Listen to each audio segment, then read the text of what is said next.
하나님을 잘 섬겼던 하나님의 사람, 나라가 멸망하면서 바벨론 포로로 끌려갔어요.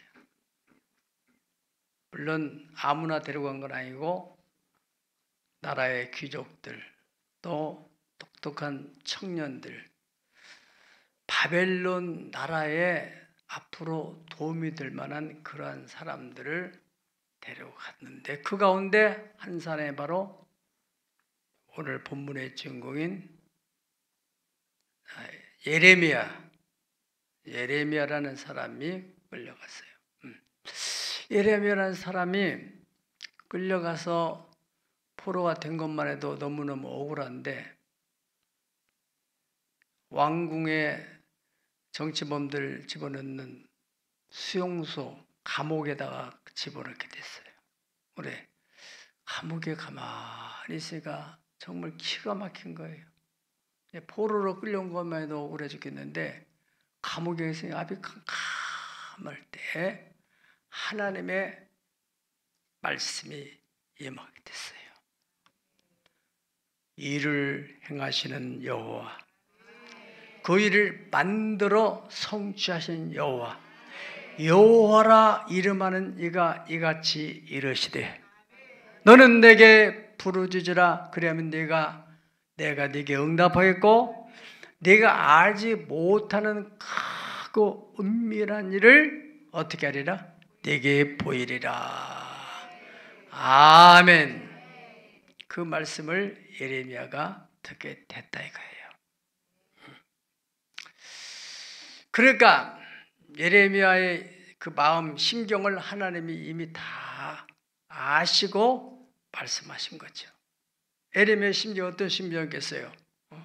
하나님, 왜 이렇게 포로로 끌려온 것만 억울했겠는데 나를 감옥에다 가둬서 이게 어떻게 하라는 겁니까? 내 인생은 앞으로 어떻게 되고 이 나라의 장래는 어떻게 될 것입니까?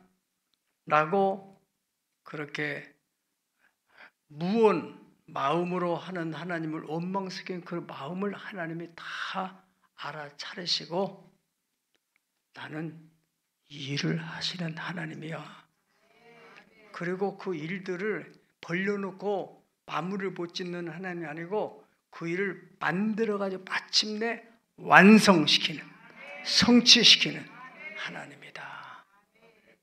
그러니 내가 그 하나님의 일을 알고 싶으면, 다시 말하면 하나님이 은밀하게 행하시는 그 일을 알고 싶으면 너는 내게 부르짖으라.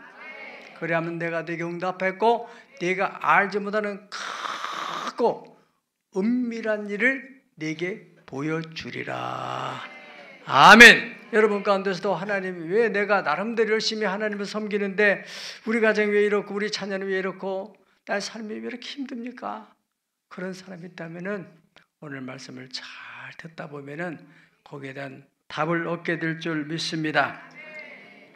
그래서 오늘 말씀 바로 그 하나님께서 은밀하게 행하신 크고 은밀한 일들을 이루어진 것에 대해서, 이루어진 역사적인 사실에 대해서 설명하고 있는 거예요.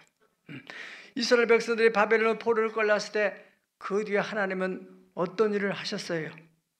은밀하게 70년 후에 예레미야를 통해서 말씀하신 대로 70년 후에 이들을 이스라엘 땅으로 귀환시킬 일을 하셨다는 거예요. 하나님은 여러분들이 기도하고 있는 그 기도 속에서 지금도 일을 하고 계시는데, 믿으면 아멘 하세요. 우리가 알 수 없고 볼 수 없지만은 하나님은 일을 하시는 하나님이라. 그거를 깨닫고 싶으면, 지금 당장 깨닫으시면 어떻게 하라는 거예요? 부르짖어 기도하라는 거예요. 예레미야는 과연 그걸 부르짖어 기도하면서 깨달았을 것이라고 우리는 믿는 것입니다. 첫째로 하나님은 어떤 일을 하셨어요? 고레스 왕을 통해서, 바벨론 고레스 왕을 통해서 그 왕이 딱 취임하자마자 하늘의 하나님 여호와가 내게 명령했다.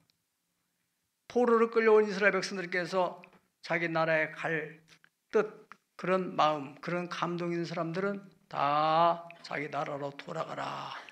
그런 일을 누가 하셨어요? 하나님이 그 마음을 감동해서 그 고레스가 고백한 대로 하나님 여호와께서 내게 그렇게 말씀하셨다. 할렐루야.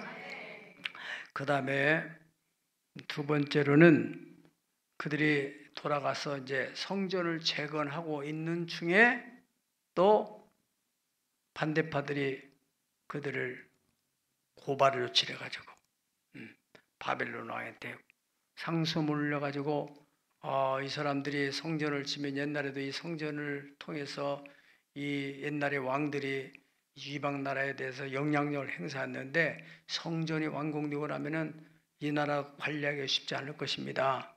성전 못 짓도록 빨리 제재를 해야 됩니다. 그런 식으로 해서 고발을 했단 말이야. 그래서 성전이 중단되고 있었어요.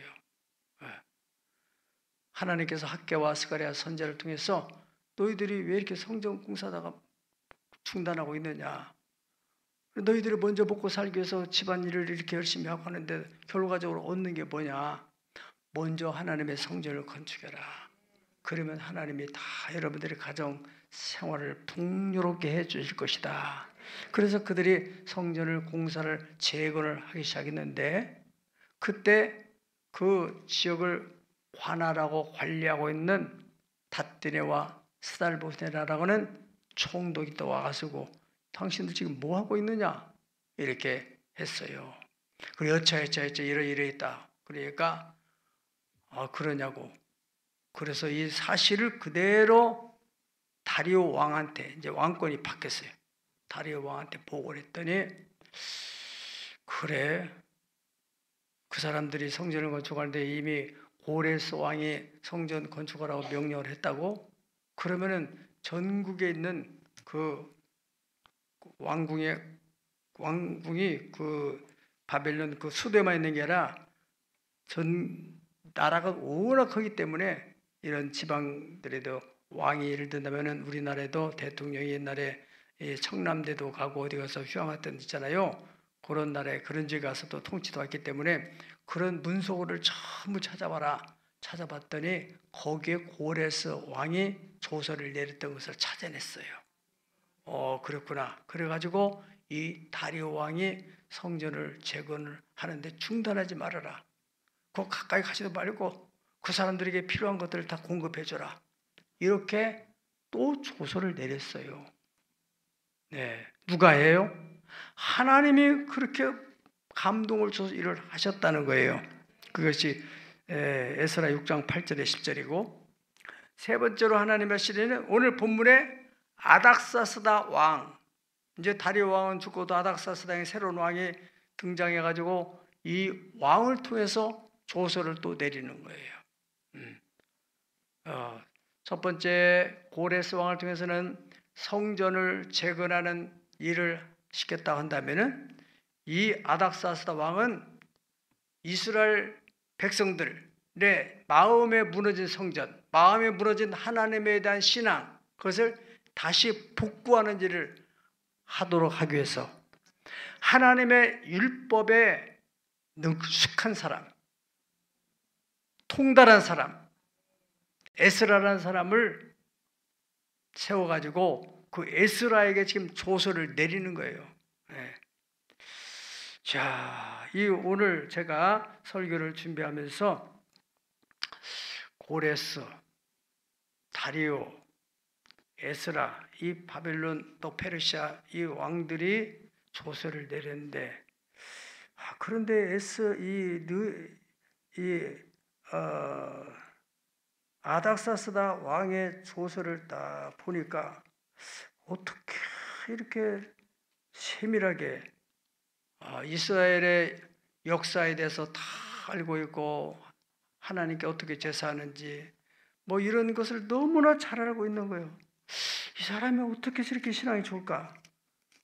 고레스 왕이 내린 조서와 또 다리오 왕이 내린 조서와 함께 비교를 해보니까 이 사람은 대단한 신앙을 가지고 있는데 이 신앙이 도대체 어디서 왔을까? 이 사람은 어떻게 신앙을 가졌을까? 하는 것을 제가 찾아봤어요.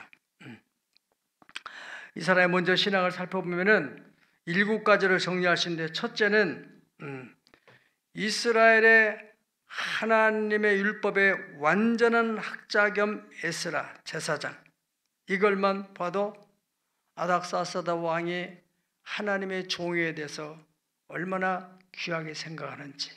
여러분, 신앙이 좋은 사람은요, 하나님의 일을 하는 사람들에 대해서 존중이 있는 사람이에요.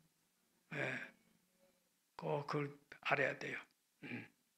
그래서 이 왕이 또 포로를 끌려온 사람 중에 한 사람인데, 그 사람을 하나님의 종으로, 여호와의 제사장으로 아주 귀중하게 대하고 있다는 것은 그 마음속에 하나님을 경외하는 마음이 있다는 거예요. 사도행전 10장에 보면은 로마 군대의 백부장 고넬료라는 사람이 베드로를 대하는 모습을 볼 때도 알 수 있습니다. 베드로가 그 집에 방문할 때 덥적 엎드려서 경배를 드리잖아요.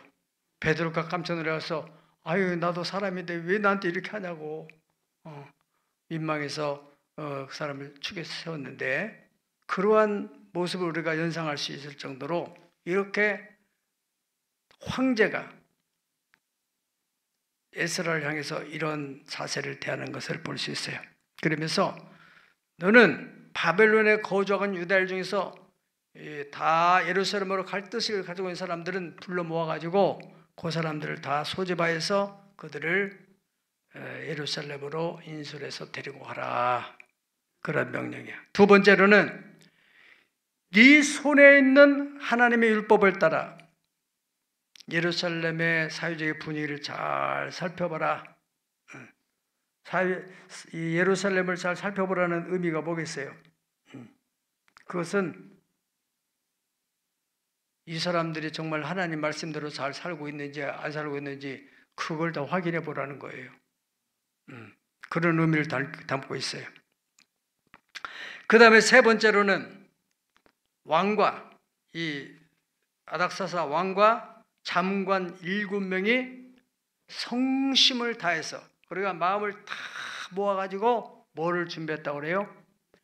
은금을 준비했다. 그걸 모아놓고 또 더 나아가서는 바벨론에 있는 사람들한테 다 공문을 보내가지고 예루살렘 성전을 짓고 예루살렘에 필요한 데 여러분 가운데 참여하고 싶은 사람은 은금을 내라. 그래가지고 그걸 다 마치 옛날에 김대중 대통령께서 금모으기를 하듯이 전 국민들로 하여금 은을 또 모아가지고 그걸 가지고 예루살렘으로 돌아가라, 그렇게 말했어요. 여러분, 헌금을 자기도 내고 다른 사람들의 헌금도 다 모아서 하나님께 드리려고 하는 그 왕이 믿음이 좋아요, 안 좋아요? 대단한 거예요. 누가 그렇게 하시는 거예요? 하나님이 그렇게 하시는 거예요. 그리고 네 번째는 이제 바벨론에서 이스라엘 나라로 가려면은 이 강이 하나 있는데 그 강이 유브라데 강이에요. 유브라데스라고 우리가 사회에서 배웠죠. 유브라데 강을 건너가야 돼요. 그러니까 강 건너편에서 그 영지를 관리하고 있는 총독한테 또 조서를 내리는 거예요. 뭐라고 조서를 내려요? 이 사람들에게 필요한 것들은 다 공급해줘라. 은도, 밀도, 포도주도, 기름도, 또 소금은 또 제한 없이 주고, 은은 100달란트를, 1달란트는 34kg라는데 100달란트면 현시가로도 25억 정도 되는 거금입니다. 그래서 다 가져가서 하나님께 제사할 수 있도록. 그리고 뿐만 아니라 성전에 일하는 사람들, 성전에 일하는 레위인들, 이런 사람들은 종이나 관세나 통행세를 받아서는 안 된다. 다 면제해주라. 얼마나 귀한 사람이에요. 하나님 일하는 사람들은 세금 받지 못하도록. 그리고 여섯 번째는 뭐라고 그래? 네 손 안에 있는 하나님의 지혜를 따라서 거기서 네 나라에 지금 완전히 이 나라가 무너졌기 때문에 나라를 관리하고 움직일 만한 그런 공직자들이 없어요. 그러니까 네가 원하는 사람, 괜찮은 사람을 법관, 재판관을 세워서 사회 질서를 바로 잡도록 해라. 그리고 마지막으로는 하나님의 명령과 왕의 명령을 준행하지 않는 사람이 있으면은, 너희 명령을 거역하는 사람이 있으면은 사형을 시키든지 먼 나라로 귀향을 보내든지 자산을 다 몰수해 버리든지 옥에 가두든지, 그래서 국가의 질서를 확립하도록 해라. 아니, 바벨론 왕이 자기 나라만 다스리는데 거기까지 신경 써서 이렇게 다 배려하는 거 보세요. 신앙이 좋아요, 안 좋아요? 너무너무 좋은 신앙이잖아요. 꼭 이스라엘 나라의 히스기야 왕이나 또 여호사밧 왕 같은 그런 신앙의 어떤 분위기를 느낄 수 있는 부분이라고 할 수 있습니다. 그러니까 이 신앙이 도대체가 어떻게 이 사람이 갑자기 계시를 받은 것도 알 텐데, 그래서 제가 여러 책들을, 역사적인 책, 헤로도토스, 또 요세푸스, 또 한국 창조과학회에서 여러 학자들이 쓴 책들을 다 연구를 해봤어요. 조사를 해보니까 거기서 뭐 이런저런 여러 가지 이론들이 있지만 대체적인 중론은 이 아닥사스다 왕이 어떻게 이렇게 신앙이 좋아졌느냐. 아닥사스다 왕의 아버지가 다리오다. 그 다리오는 에스더서에 나오는 아하스웨로 왕하고 똑같은 사람이다. 동명이다. 동인이다. 똑같은 사람인데 그 세상 역사에는 크세르크세스라고 되어 있는데 다리오도 크세르크세스, 아하스웨로 왕도 크세르크세스로 되어 있다고 그래요. 그러니까 이 아닥사스다 왕은 바로 다리오 왕의 아들이야. 아하스웨로 왕의 아들이야. 이해가 됐죠? 그러면 에스더에서 나오는 아하스웨로 왕은 누구한테 신앙을 받았어요? 왕후 에스더한테 받았잖아요. 에스더가 어떻든 와스디라고 하는 왕후가 이제 그 교만해가지고 아하스웨로 왕이 부르는 잔치에 안 나가가지고, 그래서 그 문제 때문에 이제 신하들이 들고 일어나서 왕후를 교체를 하게 되잖아요. 그 바람에 에스더가 여러 미인들을 다 물리치고 거기에 왕후로 들어가게 된 거지 않습니까? 그런데 왕으로 들어갔는데 거기서 잘 지내고 있었죠. 그런데 그 페르시아에 무슨 일이 생겼냐면은 하만이라는 사람이 모르드게하고 개인적인 좀 감정이 생겨가지고 저놈이 유대인이지 유다인들을 완전히 몰살을 시켜야겠다, 이런 음모를 꾸미게 됐어요. 그래서 아하스웨로 왕에게 뇌물을 많이 주고 왕의 도장을 받아냈어요. 맨날 며칠에 다 몰살할 수 있도록 그렇게 받아냈어요. 왕은 아무 생각이 없어. 나라가 워낙 크고 여러 민족, 다민족이기 때문에 어느 민족이 신경도 안 쓰고 있어요. 그런 상황에 이 모르드게가 정말 그 위기에 닥친, 이거 잘못하면 이제 우리 완전히 유다인들은 전멸당했구나, 위기의식을 느껴가지고 이 모르드게가 그 에스더한테, 자기가 딸처럼 키웠잖아요. 그 에스더한테 가서 사람을 통해 가지고 지금 하만이 이러이러한 모의를 하고 있으니까 빨리 왕에게 가서 이 사실을 알려라. 그러니까 에스더는 지금 내가 왕에 나간 지가 몇 년 됐다고요? 며칠 됐어요? 에스더 4장 11절 한번 읽어보겠습니다. 에스더 4장 11절. 에스더 4장 11절.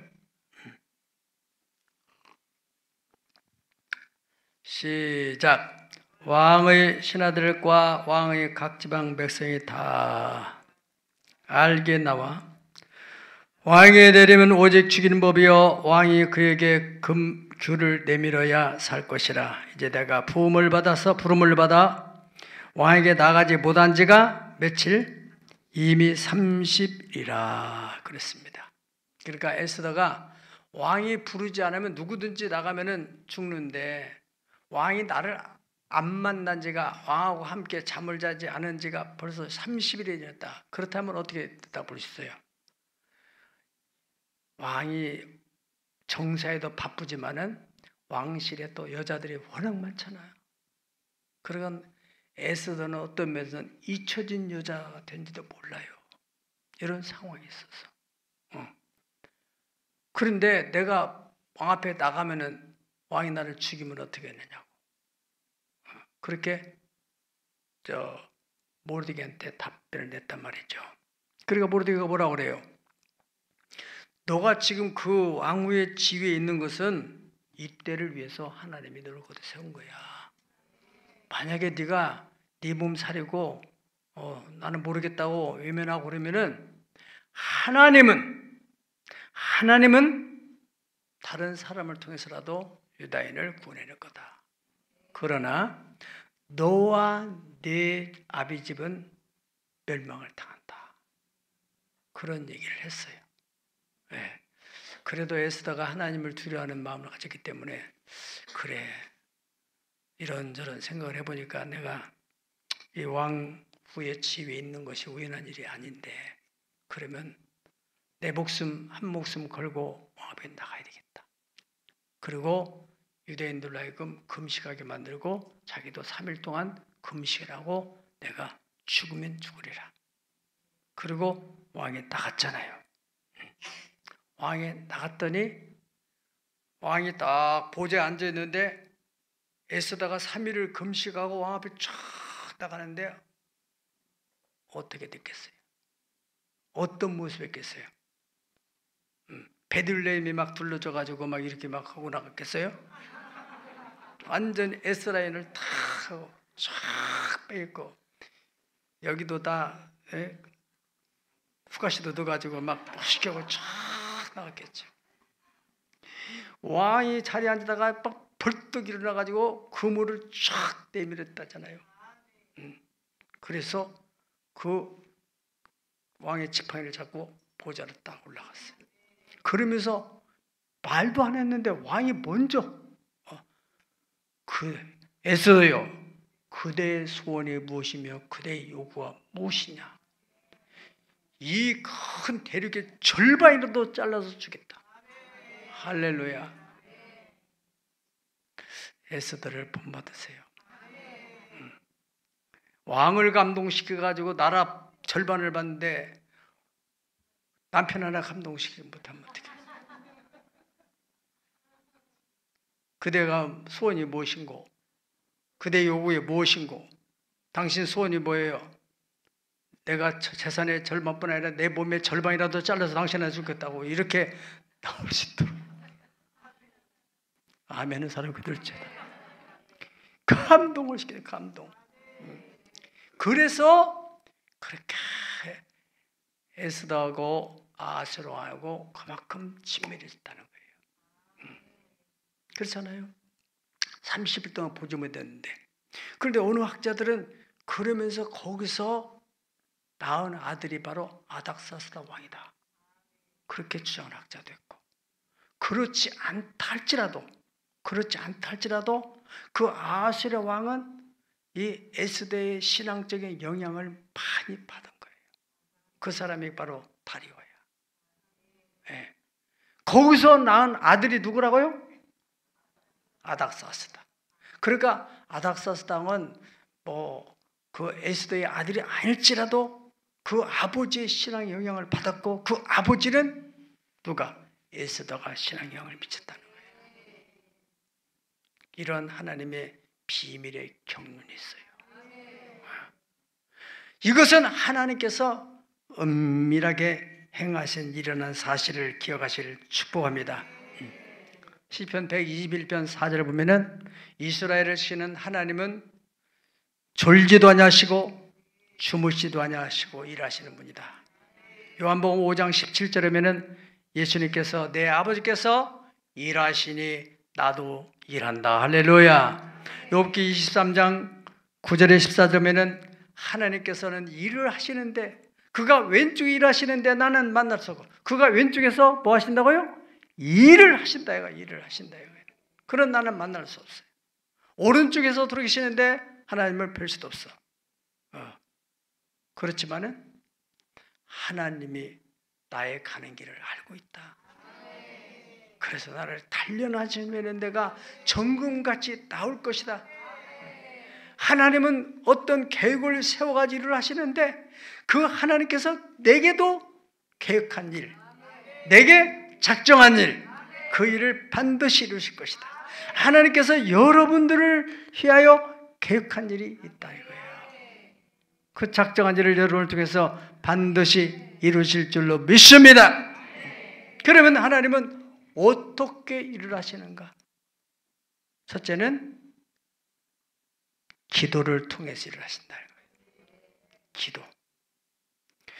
에스겔 36장 36절 37절 내용을 볼 것 같으면 다 같이 읽어보실까요? 시작. 너희 사방에 남은 이방 사람이 나 여호와가 무너진 곳을 건축하며 황폐한 줄 심은 줄 알리라. 나 여호와가 말하였으니 이루리라. 주 여호와께서 이같이 말씀하셨느니라. 그래도 이스라엘 족속이 이같이 자기들에게 이루어 주기를 내게 구하여야 할지라. 아멘. 여기서 중요한 게 뭐예요? 하나님께서 약속하신 거 다 해주겠다. 그렇지만은 그래도 이스라엘 백성들이 내게 구하여야 내가 해준다. 출애굽기 2장 23절에 보면은 여러 해 후에 애굽 왕은 죽었고 이스라엘 자손은 고된 노동으로 말미암아 탄식하며 어떻게 했으니 부르짖었으니 그 고된 노동으로 말미암아 부르짖는 소리가 하나님께 상달되었다. 이미 하나님께서는 아브라함과 이삭과 야곱 그 후로 약속한 것은 반드시 너희 백성들을 애굽에서 불러다가 가나안 땅으로 인도할 것이다고 이미 약속을 단단히 하셨어요. 그럼에도 불구하고 하나님이 그냥 가만히 계셨어요. 언제까지? 이스라엘 백성들이 부르짖을 때까지.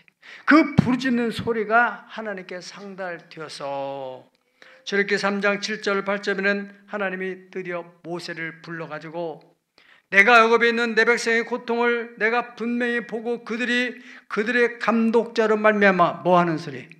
부르짖는 소리를 내가 듣고 그 근심을 알고 내가 내려가서 그들의 손에서 내가 건져내려고 할렐루야 너를 불렀다. 그렇게 하나님 말씀하셔. 그러니까 여러분들이 잘 아시는 대로 하나님은 분명히 약속을 단단히 하셨음에도 불구하고 그들이 기도함으로 역사하신다 이거예요. 야고보 4장 2절에 보면은 너희가 얻지 못한 것은 구하지 아니했기 때문이라 그렇게 말했어요. 마태복음 7장 7절에 8절에 보면은 구하라 그리하면은 너에게 주실 것이요 찾으라 그리하면 찾아낼 것이요. 찾았으면 어떻게 해요? 문을 두드리라. 언제까지? 열 때까지. 그러면 열리게 될 것이다. 구하니 얻을 것이 찾는 찾을 것이 문을 두드리에게는 반드시 열리게 될 것이다. 하나님은 우리가 기도하실 때 일을 하신다는 거예요. 초대 그리스도인들이 로마의 네로 황제를 비롯해서 수많은 황제들을 통해서 약 200년 동안 무시무시한 박해를 당했어요.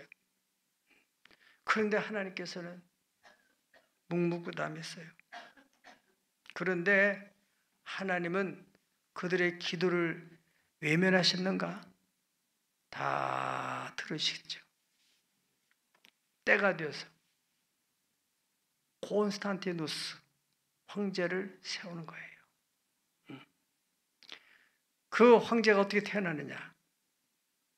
헬레나라고 하는 신앙이 좋은 처녀가 있었는데 그 처녀에 반한 사람이 바로 로마의 장군이 반했어요.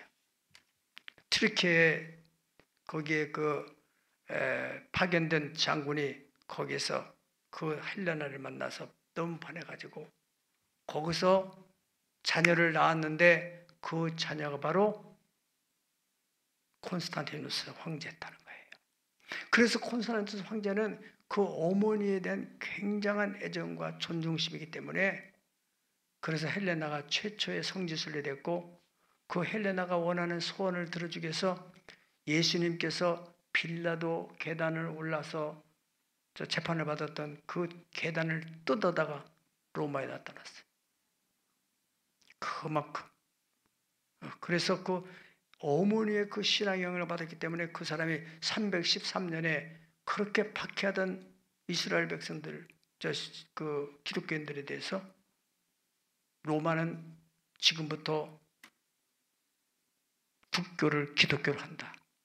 밀레노 칙령을 발표했어요. 그래서 지하에 숨어있던 기독교인들이 다 밖으로 나온 거예요.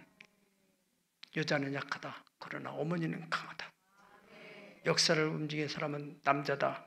그러나 그 남자를 움직이는 사람이 바로 여자다. 대단한 거예요. 아멘한 사람은 부담이 되는 거예요. 중성이에요. 부담을 가지세요. 주여, 내게도 그 힘을 주시옵소서. 하나님은 기도를 들으시는데, 하나님은 기도를 들으시고 일을 하시고, 그 다음에 하나님은 그 믿음을 보시고 일을 하시는데, 에스더가 금식을 하면서 맨날 기도만 하고 있었던 것이 아니고 3일 후에는 내가 죽으면 죽으려는 믿음에 결단하게 되고 왕 앞에 나갈 때 그때 그 행동하는 믿음, 그걸 보시고서 아하수에로 왕이 감동을 받다는 거예요.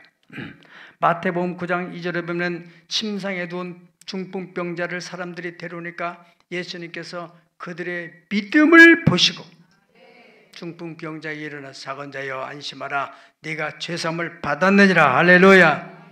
죽은 지 나흘이 되어서 냄새나는 그 나사로의 무덤에 갔을 때도 예수님께서 마르다에게 네가 믿으면은 하나님의 영광을 볼 테니 그 믿음을 보여봐라. 뭐냐? 돌을 옮겨 놓으라. 믿음을 가지고 돌을 옮겨 놓은 거잖아요. 그 믿음을 주님이 보시고 나사로를 불러냈다는 사실을 믿으면 아멘 하십시다. 히브리서 11장 6절에서는 말씀하기를 믿음이 없이는 하나님을 기쁘시게 할 수 없나니 하나님께 나아가는 자는 반드시 그가 계신 것과 그를 찾는 자들에게 상 주심을 믿어야 할지니라. 아멘. 하나님은 일을 하시는 하나님이신데 어떻게 일을 하셔요? 누군가의 기도를 통해서, 누군가의 믿음의 행동을 보시고 일을 하시고, 마지막으로 언제 일을 하시는가? 언제? 따라합시다.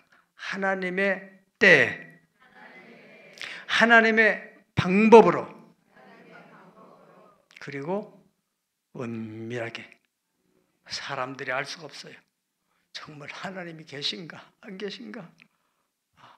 기도하는데 응답하시는가 안 하시는가? 하나님이 어느 때입니까? 하나님이 어느 때나 내 가정에 응답하실 것입니까?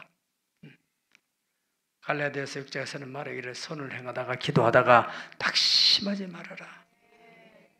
포기하지 않으면 때가 되면 반드시 응답해 주신다. 지금 우리나라에 대해서도 말이죠. 정말 하나님이 계신가 안 계신가? 우리는 믿어요. 그래도 기도하는 많은 사람들이 있어요. 예.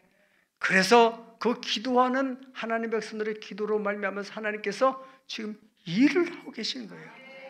목사님 보셨습니까? 못 봤지. 누구도 볼 수 없지. 그러나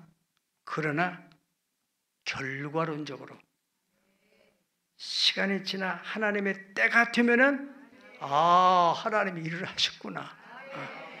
그러니까 그 이스라엘 백성들이 바로 벌른 포로에 끌려가서 기도하고 그래도 도대체가 이 하나님 일을 하시는가? 이거 왜 이런 일이 생기는가? 하나님이 예레미야에게 뭐라고 해요? 나는 그냥 주무시고 계시는 것도 아니고 그냥 방관하고 있는 것도 아니고 일을 행하시는 여호와라. 그리고 그 일을 만들어서 성취하시는 여호와. 할렐루야. 그래서 아닥사스다 왕이 행하는 거 보니까 하나님이 일을 하셨구나 알게 되잖아요. 응? 예. 왜 우리가 기도하다가 낙심하는 이유가 뭡니까? 내 시간을 정해놓고 내가 원하는 방법으로 이게 안 되니까 우리가 낙심하는 거잖아요. 누가복음 18장 1절을 8절을 보면은 예수님께서 친히 말씀하시기를 기도하다가 항상 기도하다가 낭망하지 말아야 될 것에 대해서 말씀했어요.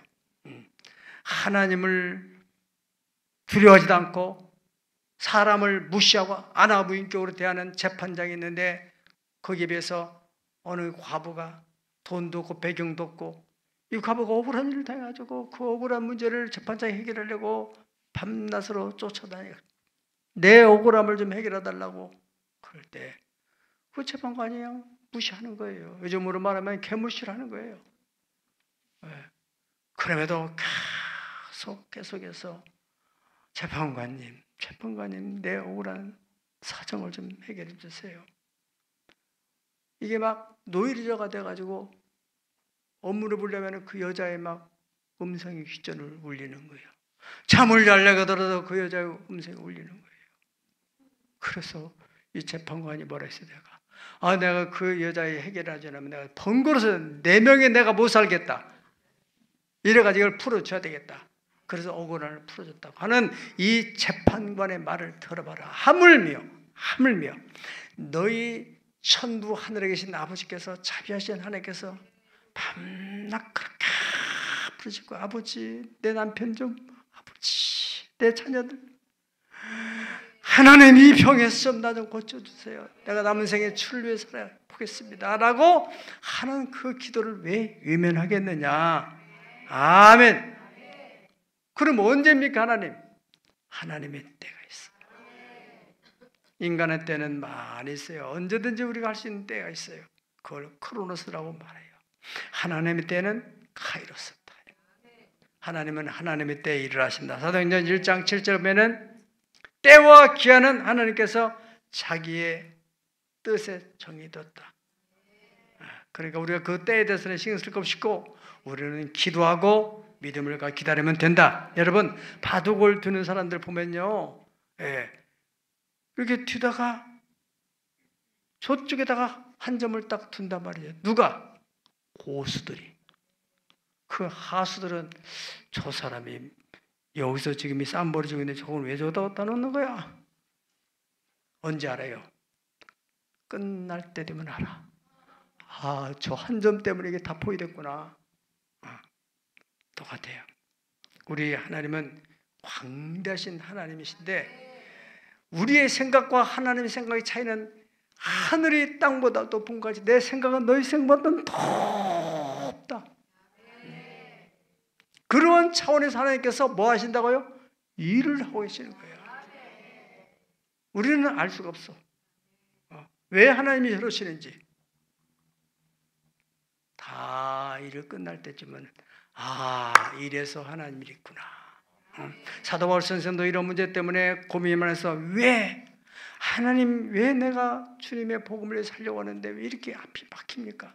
로마에 가서 복음을 전해서 로마를 통해서 세계 선교를 해야 되겠는데 왜 로마에 가는 길이 막힙니까? 그런데 하나님께서 가장 좋은 방법으로 하나님의 때가 되니까 다 로마 군인들을 호위병으로 삼아가지고 배를 태워서 데려가잖아요. 이 바울 사도는 여러 가지 자기 신앙 역정 그리고 사역의 역정을 돌아보면서 노년에서 쓴 바로 로마서 편지, 그 편지의 8장 28절에 하나님을 사랑하는 사람, 곧 그 뜻대로 부르심을 입은 사람들에게는 모든 것이 합력하여 선을 이루게 되느니라. 그래서 왜 이렇게 질문하는 사람이 세월이 흘러고 나면은 아하, 그래서 그렇게 하셨구나. 한번 해보세요. 아하, 그래서 하나님이 그렇게 하셨구나. 그렇게 알게 된다는 거예요. 네. 아닥사스다 왕의 그 놀라운 신앙은 어디서부터 시작된 거예요? 하만의 음모에서부터. 그 일이 없었다면은 왕궁에 일어난 일도 몰라요. 모르게도 그냥 살아가는 거예요. 그냥 뭐 이제 왕후가 됐으니까 에스더가 잘 살고 있는가 보다. 근데 막상 그 일이 일어나가지고 또 아하스를 왕 앞에 나가서 지금 이 유다인의 오라사정을 좀 알려주라고 하니까 에스더가 뭐라 그래요? 내가 왕에 나간 지가 30일이 됐어요. 30일 동안에는 왕이 나를 쳐다보지도 않아 부르지도 않아요. 남이 됐어요. 그래서 왕이 부르지 않을 때 나가면 죽어요. 왕궁이 법이에요. 법도 모르고 그냥 무식하게 나한테 왕이 오다가라 하면 하지 마세요. 그러지 않고 그래 내가 금식하고 죽으면 죽는다는 심정을 가지고 유다인을 위해서 나가야 되겠다. 만약에 에스더가 안 나갔더라면 현실을 보고서 자기의 안위를 위해서 안 나갔더라면 그대로 끝났을 수 있죠. 결국에서 그냥 살다가 인생 끝날 수도 있죠. 순종함으로 인해서 자기도 살고 유다인이 살고 그래서 어떻든 간에 아하스의 왕에게 신앙을 심어줄 수 있는 기회가 되고 거기서 그 아들 바로 누구? 아닥사스다 왕. 이 신앙이 아주 좋은 신앙이 돼서 이렇게 이스라엘 나라 형편을 다 알고 이스라엘 세우게해서 이 하늘의 하나님을 위해서 그 사명을 받은 에스라를 세워가지고 개인에게 조서를 내려가지고 너는 돌아가서 이스라엘 나라의 내면 세계에 무너진 신앙의 집을 다시 세우도록 해라 하는 조서의 내용이 오늘 이 본문이란 말이죠. 어떻게 하신 거예요? 은밀하게 하나님이 일을 하신 거예요. 그 결과를 나중에 알게 된 거라는 거죠. 그렇기 때문에 우리는 우리에게 주어진 시간 속에서 여호와를 신뢰하고 기도하다가 낙심하지 말고 기도를 열심히 하다 보면은 하나님은 하나님의 때 반드시 일을 행하시는 하나님, 그리고 그 일들을 다 만들어서 성취, 완성시킨 하나님, 그 하나님의 때를 기다리라는